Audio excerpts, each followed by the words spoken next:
I expected only milk, and we went out with a lot of steak, milk, and honey. The world's best football player, ERLING Haaland, eats a ton of dangerous red meat and drinks raw milk. Here you can see him cooking more red meat for one meal than the Norwegian health authorities recommend you eat in a week. ERLING Haaland is a professional athlete, not an expert in any field around nutrition and fitness. He's just very good at kicking a ball down a field. And last I checked, Man City hasn't removed his access to social media, and he's still a human being, one that's in the public eye. So he, like you and I, sees trends on his social media algorithm.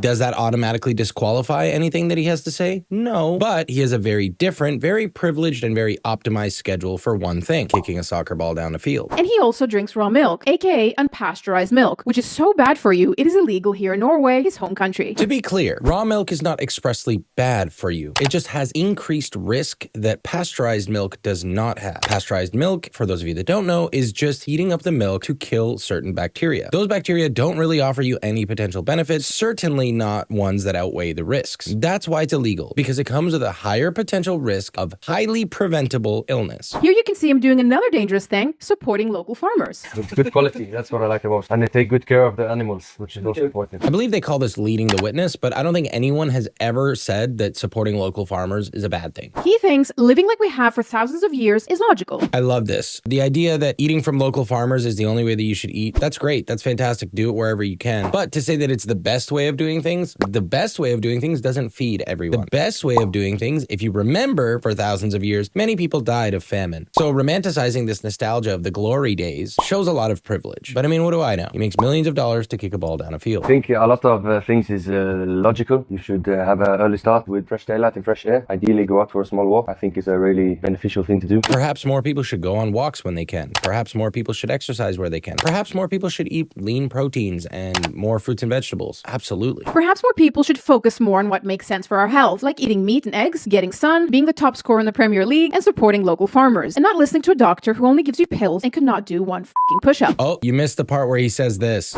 Drink a bit of alcohol, like Yeah. cheeky pint. Eat some bad food as well. Like what? Like what? No, I said before, kebab pizza. I love it. So good. Kebab. It's for me maybe best thing that ever happened with food. Kebab and pizza, or kebab pizza. The best thing that's ever come from food. Remember, athletes are a lot of things. Expert in nutrition, they are not. Does that change my respect for him? No, I think he's a fantastic athlete, and I hope he does incredible. But to say this, You can clearly see Haaland suffering from too much six-pack, and his numbers are too. He's only scored 300 goals in his career while eating 300 fatty steaks. is extremely misleading because obviously he's not just eating steak and honey. But of course, you had a narrative to push, so remember guys, I want you guys to live a long and healthy and happy life. So if you guys want to do that, make sure you guys hit that follow button, because if you don't, you might not ever see my face again. And that might be the worst thing I've ever heard.